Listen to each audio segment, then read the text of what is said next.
La frialdad espiritual, eso va a ser el tema de esta mañana. Pensamos en frialdad espiritual, se me puede venir a la mente la gente que encontramos en la calle cuando le queremos conversar, cuando le queremos invitar, pero en realidad ellos están muertos espiritualmente. Cuando hablo de frialdad espiritual me refiero a nosotros, los hijos de Dios, los creyentes.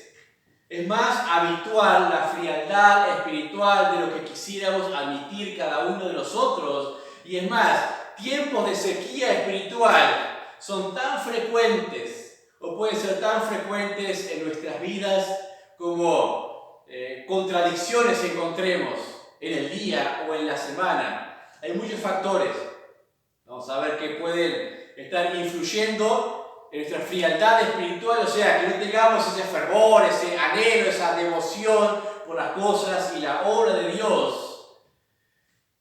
Puede ser un disgusto, puede ser un asunto social, un asunto laboral, un asunto con la familia. Todas estas cosas pueden influir en lo que es la frialdad espiritual y ninguno de nosotros queda exento de caer en ese tiempo de sequía espiritual que nos lleve la simple, por ejemplo, negligencia en nuestros devocionales, en nuestro tiempo con Dios, puede llevarnos a la frialdad espiritual, a la sequía espiritual. Bajar la guardia en momentos de tentación nos puede llevar a un tiempo de sequía espiritual.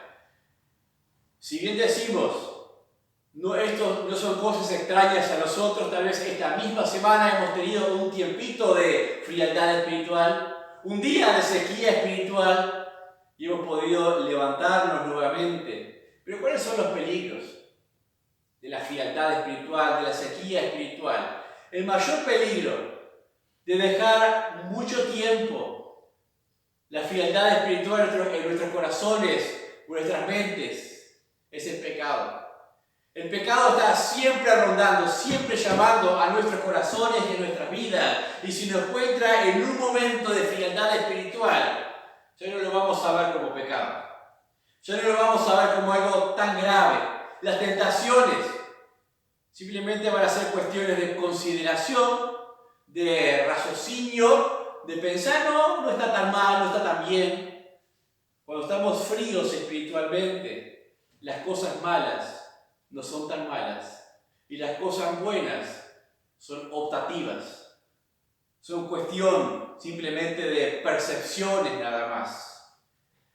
Lo cierto es que en un tiempo de frialdad espiritual no solamente me perjudico a mí mismo por esto que vimos, el área primera que va a ser afectada es mi propia familia, Si estoy frío espiritualmente, mi familia va a ser afectada por esa frialdad espiritual. Mis hermanos en la congregación, me pondré enemistad contra ellos si estoy en frialdad espiritual o en sequía espiritual. Voy a empezar a ver más llantos, más amarguras, más conflictos internos, más agobios, más angustias, más descontentos. Al punto de que no voy a tener motivación para congregarme, no me va a llamar la atención en ninguna manera tener comunión con Dios. Hay muchos peligros de dejar estacionar la frialdad espiritual en nuestra vida.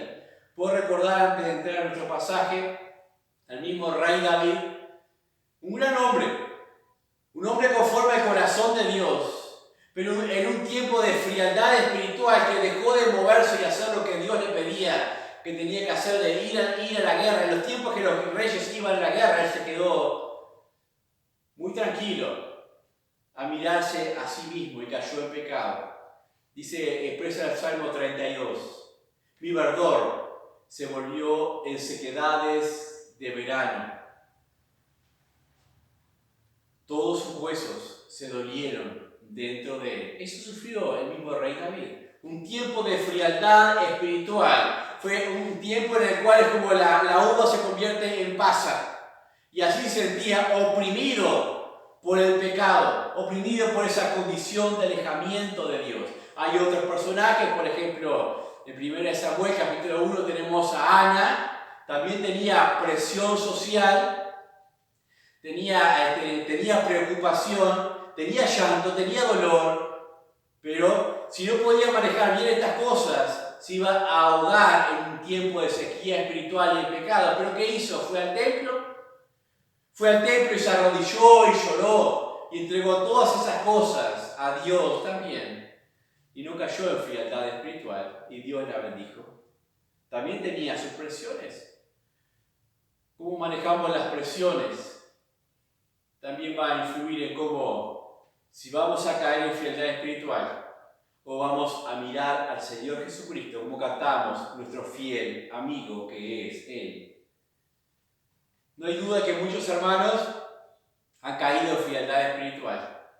No hay duda que nosotros en algún momento lo hemos hecho y tocamos madera y decimos, no sé si va a pasar mañana. Pero lo que sí es que vamos a estar apercibidos por la palabra de Dios en esta mañana de qué es lo primero que tenemos que considerar hacer cuando estemos tentados o cuando estemos cayendo en frialdad espiritual. Me acordaba ayer de unos bonsáis, me acuerdo de 20, 30, 25 bonsáis lindos, un tiempo de sequía de verano, esos veranos calurosos que fuimos una semana, no se regaron en toda esa semana y se secaron todos, la mayoría se secaron. Sobrevivió un palo borracho, estaba bien embebido ese, y un omú. Esos sobrevivieron, todavía están ahí afuera. Los demás se secaron todos. Y pensaba, es cierto, en verano los bonsáis necesitan hasta 3 riegos por día. Hasta 3 riegos, cuidados especiales, cuidados del sol, cuidados de las sombras, de las heladas, todo ese tipo de cosas. Son delicados. Y nosotros también necesitamos nutrirnos. Miraba, a veces cantábamos, 3 veces oraba el profeta Elías, Daniel en el foso también oraba 3 veces al día, y en el foso un ángel veía. Contamos las historias de esos profetas, de esos hombres de Dios, que oraban 3 veces al día. Y decimos, ¿por qué oraban 3 veces al día? ¿Era la ley? O sea, estaba establecido en la ley que debían orar 3 veces al día. No es que ellos hacían algo muy exclusivo de su parte. Simplemente seguían el consejo de Dios y oraban. ¿Por qué 3 veces al día? No es que no oraban en otros momentos. 3 veces al día específico lo tenían como norma, como regla. Tenían como ese riego de 3 veces al bonsái. Para que viva. Y a veces cuando nos olvidamos de tener esos tiempos con Dios, nos vienen los tiempos de sequía espiritual. El Salmo 1 dice, bienaventurado el varón, que no anduvo en consejo del mal, ni en silla de escarnecedores asentado, sino que en su ley medita de día y de noche. Él será como árbol plantado junto a las corrientes de agua, que da su fruto a su tiempo y su hoja no cae. Necesitamos tener nuestras vidas, nuestras raíces empapadas de la palabra de Dios, empapadas de nuestra devoción a Dios. De lo contrario, nuestra hoja se caerá y no daremos fruto en el tiempo. ¿Cómo se sale de esa situación? ¿Cómo sentimos esos ríos de agua viva? ¿Cómo avivamos la llama de la comunión con Dios? Vamos a ver 2 etapas. En un ejemplo en el Antiguo Testamento, en Segunda de Crónicas. Vamos a ir a Segunda de Crónicas. Después de Samuel, después de los reyes, está Crónicas, Primera y Segunda de Crónicas. Capítulo 28. Segunda de Crónicas, capítulo 28.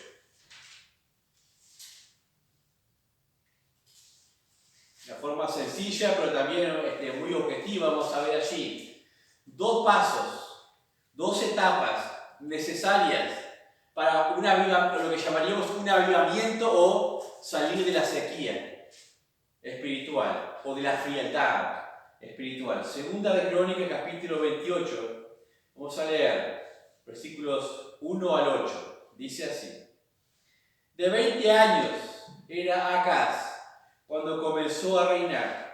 16 años reinó en Jerusalén, mas no hizo lo recto ante los ojos de Jehová, como David su padre. Antes anduvo en los caminos de los reyes de Israel, y además hizo imágenes fundidas a los Baales. Quemó también incienso en el valle de los hijos de Hinnom, e hizo pasar a sus hijos por fuego conforme a las abominaciones de las naciones que Jehová había arrojado de la presencia de los hijos de Israel. Asimismo sacrificó y quemó incienso en los lugares altos, en los collados y debajo de todo árbol frondoso, por lo cual Jehová su Dios lo entregó en manos del rey de los sirios, los cuales lo derrotaron y le tomaron un gran número de prisioneros que llevaron a Damasco. Fue también entregado en manos del rey de Israel, el cual lo batió con gran mortandad, porque Peca, hijo de Remarías, mató en Judá un día 120,000 hombres valientes, por cuanto habían dejado a Jehová, el Dios de sus padres. Asimismo, Zicri, hombre poderoso de Efraín, mató a Maasías, hijo del rey, y a Azricam, su mayordomo, y a Elcana, segundo después del rey. También los hijos de Israel tomaron cautivos de los hermanos a 200,000 mujeres, muchachos y muchachas, además de haber tomado de ellos mucho botín que llevaron a Samaria. Dice el versículo 16. En aquel tiempo envió a pedir el rey Acaz a los reyes de Asiria que le ayudasen. Versículo 21. No obstante, que despojó Acaz la casa de Jehová y la casa real y las casas de los príncipes para dar al rey de los asirios, este no le ayudó. Además, el rey Acaz, en el tiempo que aquel le apuraba, añadió mayor pecado contra Jehová, porque ofreció sacrificios a los dioses de Damasco, que le habían derrotado, y dijo: pues que los dioses de los reyes de Siria le ayudan, yo también ofreceré sacrificios a ellos que me ayuden. Bien que fue honesto su ruina y la de todo Israel. Además de esto, recogió Acaz los utensilios de la casa de Dios y los quebró, y cerró las puertas de la casa de Jehová, e hizo altares en Jerusalén y en todos los rincones. Y sigue el pasaje ahí hablando. ¿Cómo es que un hombre como Acaz, hijo de un hombre recto que era como era Jotam dice, si bien ahí leímos hijo de David, es porque simplemente hace alusión al linaje, pero en realidad el 27.2 dice, 27.1, de 25 años era Jotam cuando comenzó a reinar, y 16 años reinó en Jerusalén. El nombre de su madre fue Jerusa, hija de Sadoc, e hizo lo recto ante los ojos de Jehová, conforme a todas las cosas que había hecho Usías su padre, salvo que no entró en el santuario de Jehová, porque el pueblo contaminó continuamente, pero el pueblo continuamente continuaba corrompiéndose. Jotam era el hijo de Acaz, hacía lo recto, pero miren, dice, pero el pueblo, todo el pueblo estaba continuamente corrompiéndose, por lo que sería el abuelo de Acaz, y lo que había hecho entró incorrectamente en el templo y todo lo demás, ¿no? Pero había una tendencia en el pueblo a corromperse, ya a desviarse desde los días de su padre, aunque el padre hacía las cosas bien delante de Dios. Y Acaz, nacido en una buena casa, pero influenciado por todo el pueblo, no tenía buenas convicciones espirituales y pronto fue movido al pecado general del pueblo, de la idolatría, y las consecuencias no se hizo esperar. Dios envió castigo a todo el pueblo de las naciones vecinas, de los asirios, de los sirios, y el mismo Israel, o sea, el pueblo del norte, también llegó contra Judá, contra el reino del sur, y llevó cautivos a Samaria, después que hubo una enemistad entre los samaritanos y los judíos, o los de Judá, por eso que se habían llevado para aquel lugar cautivos, ¿no? Pero Acaz se enfrió espiritualmente y perjudicó a toda su familia, murió su hijo, perjudicó a todo su pueblo, al punto que hizo cosas impensables. Se alejó tanto del camino de Dios que terminó rompiendo los utensilios de la casa de Dios, sacando las cosas principales, llevándolas en pago al rey de Siria, el cual no le ayudó, adorando a los dioses de Damasco, porque si le habían ayudado a los sirios, capaz que le ayudaban a él también, porque tenía miedo de los asirios. Y llegó a ser lo más grave. Cerró las puertas de la casa de Jehová. No solamente él se enfrió, no dio posibilidad a que el pueblo tuviese una chispa de luz, un momento de lucidez para buscar a Dios en el templo. Estaban allá abajo. ¿Se puede salir de ese pozo?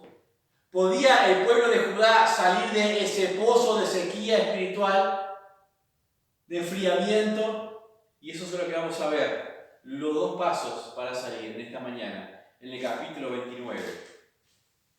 Capítulo 29, versículos 1 al 7. Dice así: comenzó a reinar Ezequías, siendo de 25 años, y reinó 29 años en Jerusalén. El nombre de su madre fue Abías, hija de Zacarías, e hizo lo recto ante los ojos de Jehová, conforme a todas las cosas que había hecho David su padre. En el primer año de su reinado, en el mes primero, abrió las puertas de la casa de Jehová y las reparó.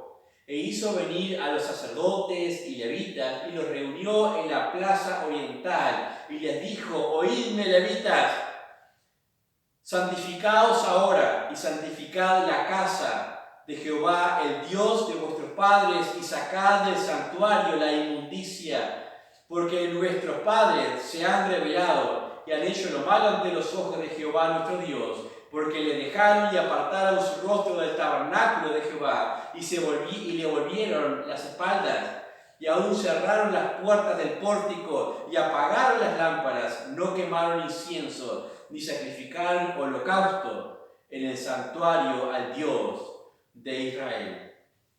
No había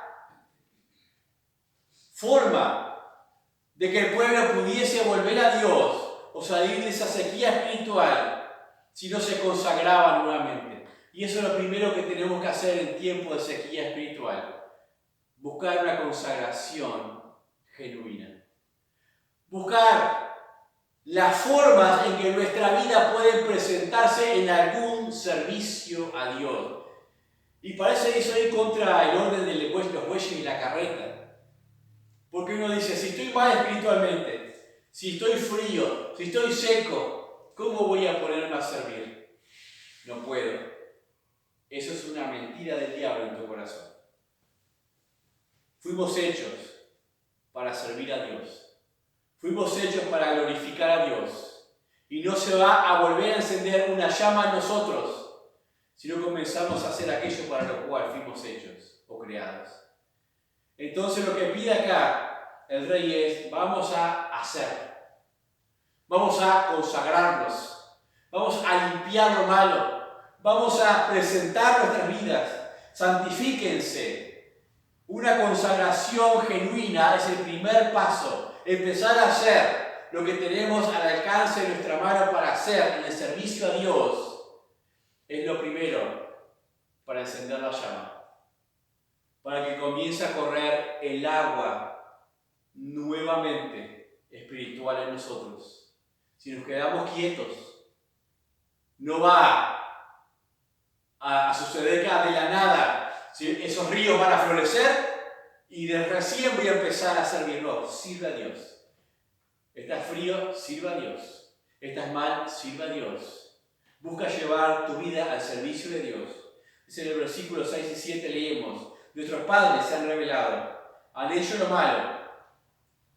Apartaron su rostro del tabernáculo de Jehová y le volvieron las espaldas y aún cerraron las puertas del pórtico. Apagaron las lámparas, no quemaron más incienso, no hicieron más sacrificios. ¿Cómo puede un cristiano o una congregación como esta comenzar un proceso de renovación espiritual, un proceso de refrigeración, da avivamiento.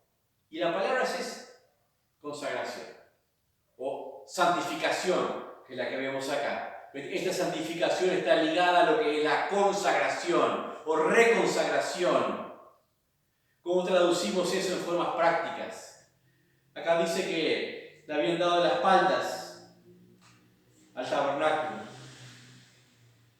Su rostro ya no miraban hacia la casa de Dios, hacia lo que sucedía en la casa de Dios. Y el cristiano debe dejar de dar la espalda a la iglesia de Dios. No podemos renovarnos, no podemos consagrarnos si tenemos una vida de espaldas a la obra de Dios, la casa de Dios. Decimos, la iglesia, no ya la iglesia es cosa de hombres. La iglesia es aquello por lo cual el Señor Jesucristo dio su vida.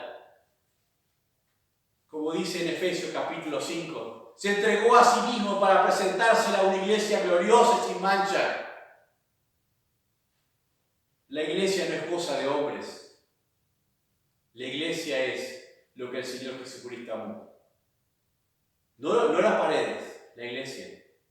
Los hermanos congregados, unidos, fortalecidos, edificándose, eso amó el Señor Jesucristo. Y eso espera un día llevarse consigo, que es la esposa, por toda la eternidad. Deja de dar la espalda a la iglesia del Señor Jesucristo. Cuando el pueblo apartó su rostro del tabernáculo, cayó en el peor pozo que podía caer. Pero cuando el cristiano da la espalda o quita el rostro de la iglesia de Cristo, también comienza a caer en frialdad espiritual. Y me gusta aclarar eso, que no son las paredes, porque puede haber cristianos que vengan y se sienten en este lugar, se sienten dentro de estas paredes, pero su rostro y su corazón esté de espaldas a la iglesia de Cristo en ese lugar. Es posible eso, y eso lleva a la frialdad espiritual. Consagrarnos es comenzar a mirar con atención a la iglesia. No importa si me gusta fulano o mengano, si no me gustan o no me agradan. Si hacen o no hacen los otros. ¿Cómo estás mirando a la iglesia de Cristo? A los que somos, a los que estamos. Es muy triste cuando a veces alguien me ha dicho, de los que se congregan acá, me ha dicho, porque los de tu iglesia, cuando yo escucho de eso, me da tristeza. Me da tristeza, porque no es mi iglesia. Somos nosotros la iglesia. Cada uno es la iglesia. Cada uno lo es. Cuando alguien dice eso, no hay consagración. Está mirando de espaldas a la iglesia del Señor Jesucristo. Cuando un cristiano pierde ese interés, ya no se involucra. Cuando el cristiano pierde ese interés, el primer proceso es ser juez de los demás, de lo que hacen, de lo que no hacen, de lo que sucede y lo que no sucede. Hace poco alguien también me decía, vos sos el culpable de los que se han ido, de los que no están, de los que no vienen. ¿Alguien que se congrega aquí? ¿Cómo es posible esto? Todos somos parte. Que en una determinada ocasión u otra, tal vez hayamos podido ser el causal de la piedra de tropiezo, es posible, pero como iglesia somos responsables igual, todos juntos, porque somos un cuerpo. Somos un cuerpo. No es que voy caminando y este pie le pega una baldosa y me caigo. La culpa es del pie, del dedo gordo, por ser tan torpe y patear esa baldosa. No, todo el cuerpo cayó. Todo el cuerpo es responsable. La pierna de haber levantado más el pie. La cabeza de haber dirigido mejor la pierna. El corazón por la voluntad, o tal vez por dirigir los pensamientos, de cada uno iba ofuscado y por eso iba caminando mal. O sea, todo el cuerpo está involucrado en el bien del cuerpo. Pero ahora cuando pierdo el interés, no estoy mirando de frente lo que sucede en la iglesia, en la casa de Dios. termino por apagar las lámparas, termino por no quemar más incienso, que eso es las oraciones, termino por alejarme. El interés en la obra de Dios es la obra de Dios es la instrumentalidad de Dios para hablar, para desarrollar a los demás, para que el Evangelio se extienda. Nos ha dejado una comisión también a nosotros. Y debe estar en nuestro corazón cada día de la semana la iglesia. Debe estar en nuestro corazón cada día de la semana los hermanos. Orar por cada uno de ellos. Orar por los ministerios. Orar por lo que sucede. Prepararme yo mismo para estar, para ser parte también de lo que sucede allí. No darle la espalda. Es decir, yo soy parte del cuerpo. Yo soy lo que sucede allí. Dice en el versículo 11, allí de Crónicas, segunda de Crónicas, capítulo 29. Hijos míos, no os engañéis ahora, porque Jehová os ha escogido a vosotros para que estéis delante de él y le sirváis y seáis sus ministros y le queméis incienso. No te engañes. No te engañes, dice acá la palabra de Dios. No son otros los que lo tienen que hacer. No son otros. No es el rey, Ezequías. No son solo los sacerdotes. Os ha escogido a vosotros para que estéis, cada uno, para que seáis parte, como dice en 1 Pedro 2:9, mas vosotros sois linaje escogido, real sacerdocio, nación santa, pueblo adquirido por Dios, para que anunciéis las virtudes de aquel que os llamó de las tinieblas a su luz admirable. Las elecciones que encontramos acá son de propósito. Como fue dentro del pueblo, un pueblo escogido por Dios para que anuncie la obra de Dios dentro de todas las naciones.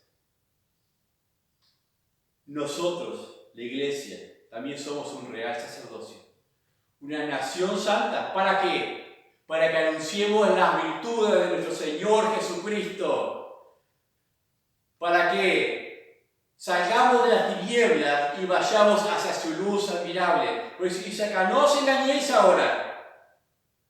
Pero eso le corresponde a fulano o a mengano. No te engañes. Nos corresponde a cada uno de nosotros. Te corresponde a ti también el hacerlo, porque si no lo haces, te enfrías. Si no lo haces, se endurece tu corazón y se vuelve tu verdor en sequedades de verano. Y ahí ya entra el pecado, entra la tentación, entran las amarguras, entran los celos, entran todo ese tipo de cosas que no te hacen bien a ti, ni a tu familia, ni al resto de los hermanos tampoco. Recuerden que Jotán, el padre de Acaz, había hecho lo recto ante los ojos de Jehová, pero decía allí, pero el resto del pueblo continuaba en la idolatría, continuaba volviéndose en contra de Dios, corrompiéndose, lo cual después lleva a esa situación con Acaz. Pero, no es suficiente que uno sirva, no es suficiente que uno tenga temor de Dios. Todos hemos de tener temor de Dios. Todos hemos de servir a Dios, porque si no lo hacemos, otros podrán ser influenciados también por ello. Estamos este año que comienza, año de política, año de elecciones, y ya comienzan algunos a hacer militancia. Sé que la obra de Dios necesita también militantes, de todos, de que todos nos pongamos a trabajar en el servicio de Dios. Entonces, lo primero que manda Ezequías es consagración. Había que sacar al pueblo de ese pozo, tienen que consagrarse. Tienen que volver a hacer lo que tienen que hacer. Limpiar el santuario, volver a la casa de Dios, volver a prender el incienso, volver a orar, volver a servir. Primer lugar. Segundo lugar, versículo 25 al 31. Segunda de Crónicas 29, del 25 al 31. Dice así. Puso también levitas en la casa de Jehová, con címbalos, salterios y arpas, conforme al mandamiento de David, de Gad, vidente del rey, y del profeta Natán, porque aquel mandamiento procedía de Jehová por medio de sus profetas. Y los levitas estaban con los instrumentos de David, y los sacerdotes con trompetas.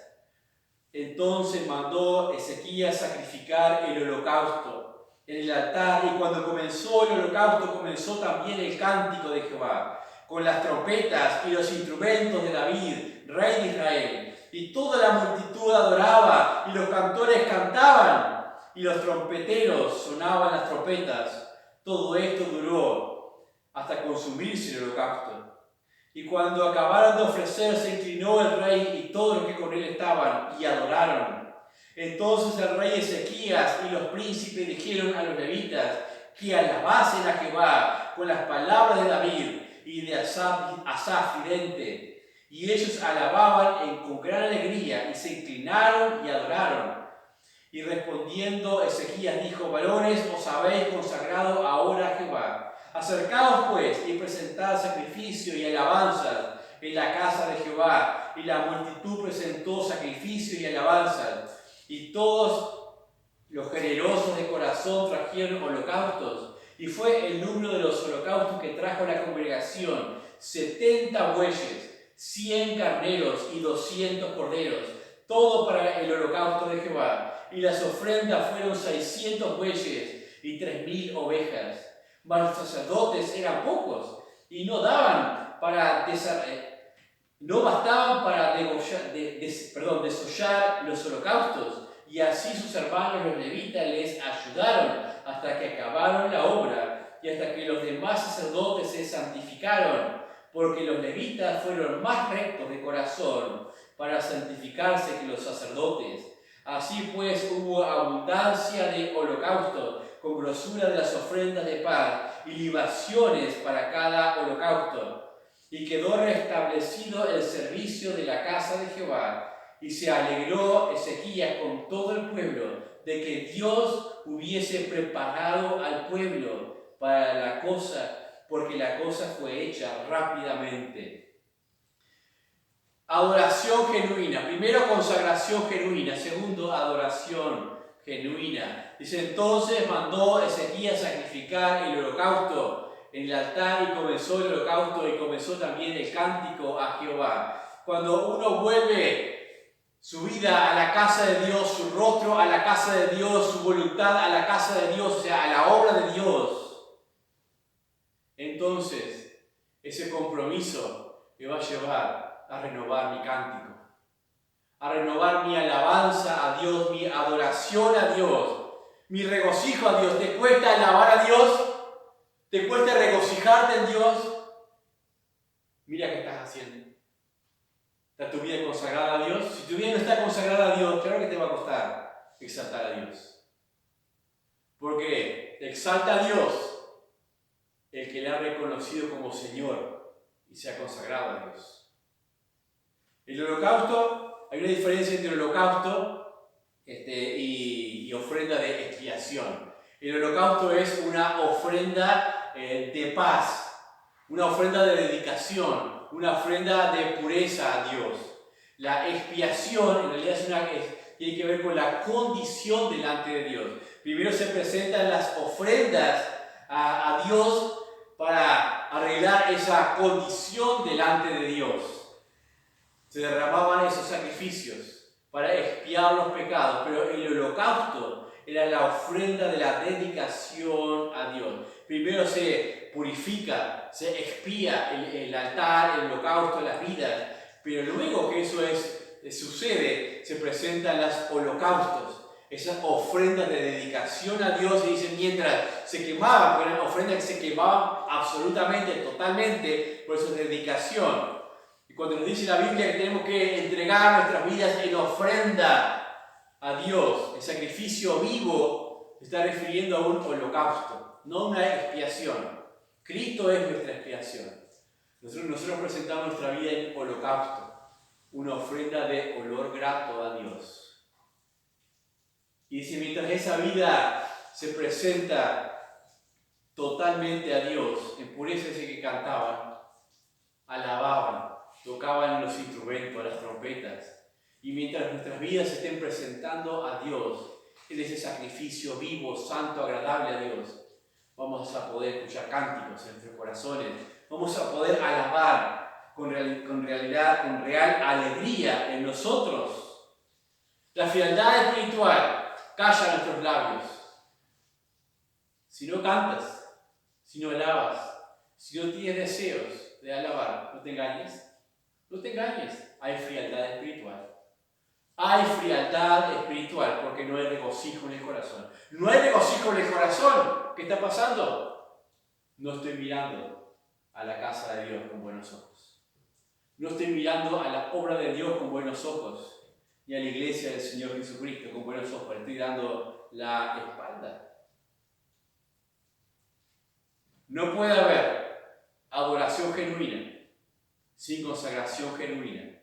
Tampoco podrá haber una consagración genuina que no me lleve a una adoración genuina delante de Dios. Dice para terminar el versículo 32 al 36.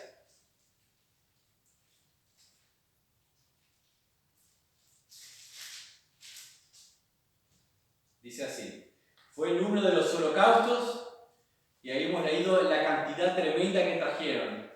Parece una locura, lo vamos a leer, pero dice 600 bueyes, 3000 ovejas,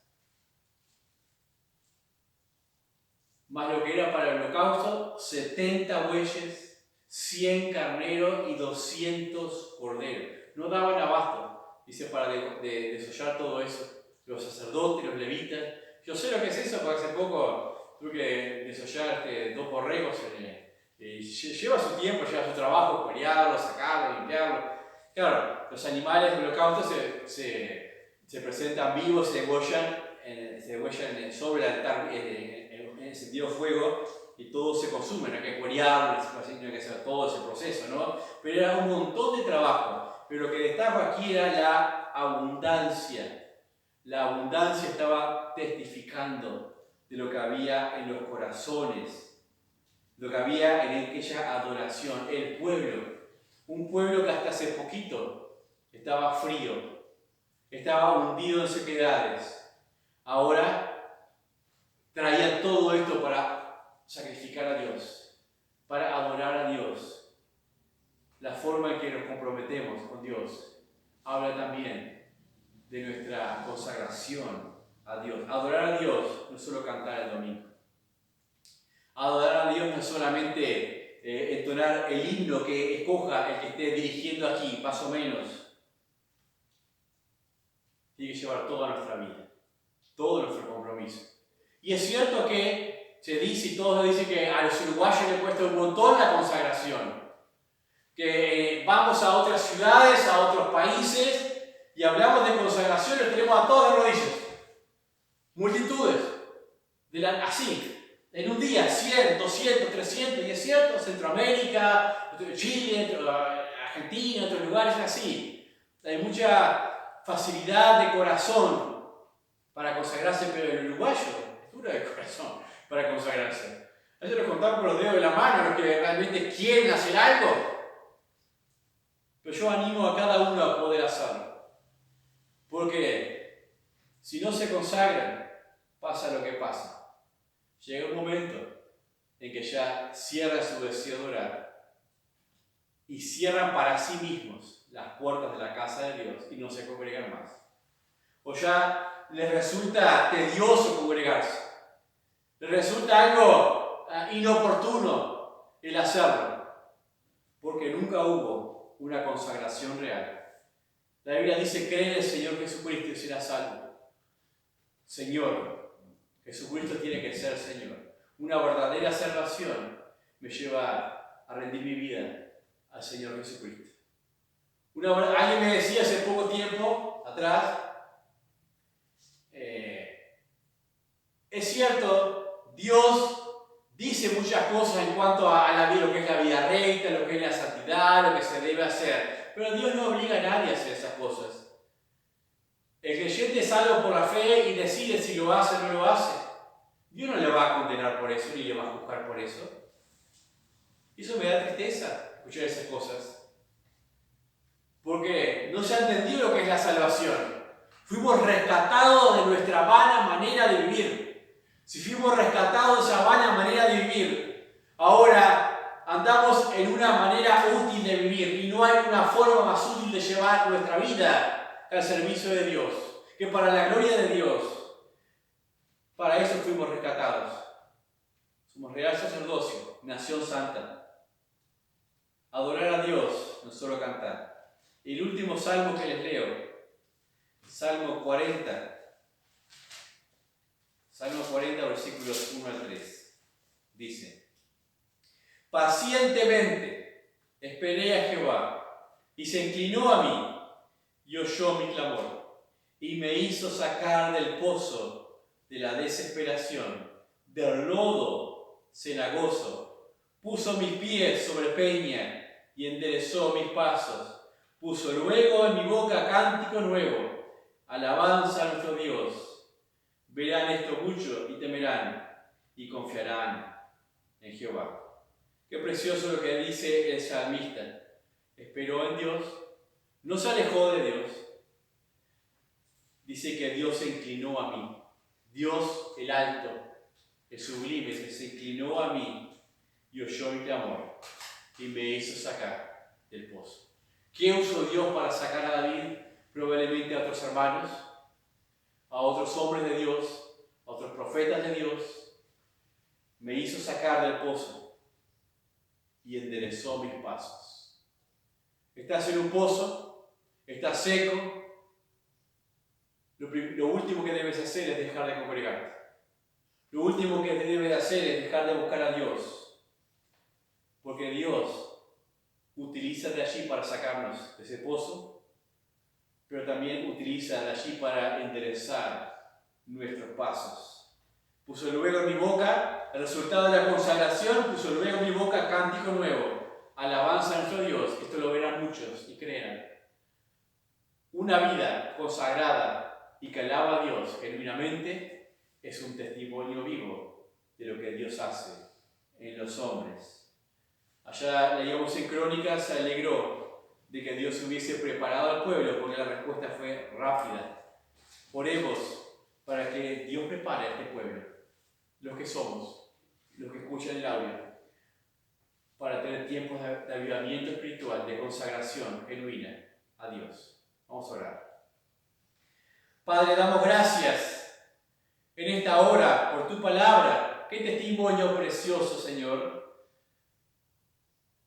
Vimos y leímos de un pueblo que se hundió en lo más bajo del pecado. Cerró las puertas de tu casa. La adoración se apartó tras dioses ajenos, extraños. Pero tu misericordia fue tan grande y preciosa para avivarles, para llamarles a través de este Rey que se dispuso para contigo, Dios. Ayúdanos en esta hora a mirar nuestras vidas con sinceridad, a no engañarnos a nosotros mismos pensando que estamos bien. Padre, que podamos analizar nuestra consagración a Dios. ¿Cómo estamos mirándote? ¿Cómo estamos mirando tu obra? ¿Cómo estamos mirando tu iglesia, oh Dios? No permitas que nuestros ojos la miren con desdén, las miren con desgrano, la miren, oh Dios, de una forma sin compromiso. Ayúdanos a ser parte, Señor, los unos de los otros. Ayúdanos a adorarte en sinceridad, en devoción, en consagración completa, Padre. Bendice esta tu casa. Bendice a los hermanos que nos congregamos aquí. Bendice a aquellos que escuchan los audios, que se congreguen en otros lugares. Bendice su tiempo en sus congregaciones también, Padre. Te lo pido en el nombre precioso y sagrado del Señor Jesucristo. Amén. Amén. Vamos a entonar un himno más.